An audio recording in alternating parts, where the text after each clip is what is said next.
a gefen taga, ina kiran sunanki da Jauna.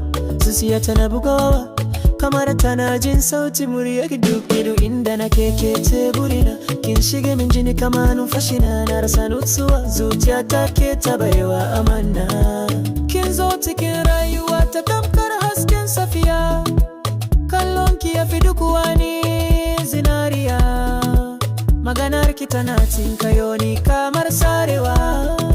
So na gaskiya ba wasa ba, so na ke mu kasance tare. Zan rayu da ke har ranar gobe, ki yarda da ni masoyiya.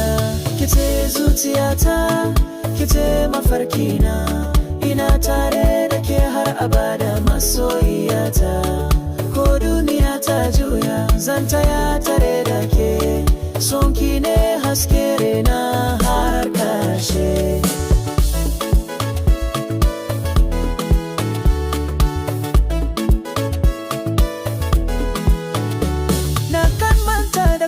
Da zarar na tuna fuskarki, so ya sani mafarki. Kwana da yini ina kallon hotonki, idan kika ce da gaske na shirya rayuwata da ke.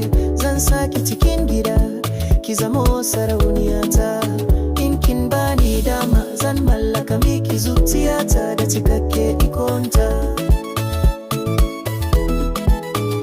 A cikin dare idan na rasa muryarki sai in ji babu lafiya. Duniya ta daina haske, zuciya ta daina annashuwa. Zan so ki gane maganata ba na wasa ba, so na tansa nake miki ba kamar sauran samari ba. Ke ce zabina na zuciya, na kwanciyar hankali da kowane lokacina.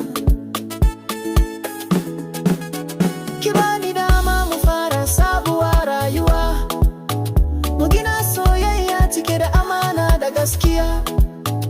Babu rudu, babu yaudara, babu karya. Zan rike ki kamar sutura a jiki da karya. Zuciyata da komai na baki a matsayin kyautar duniya. Kice zuciyata, kice mafarkina, ina tare da ke har abada masoyiyata. Ko duniya ta juya zan taya tare da ke, son ki ne haske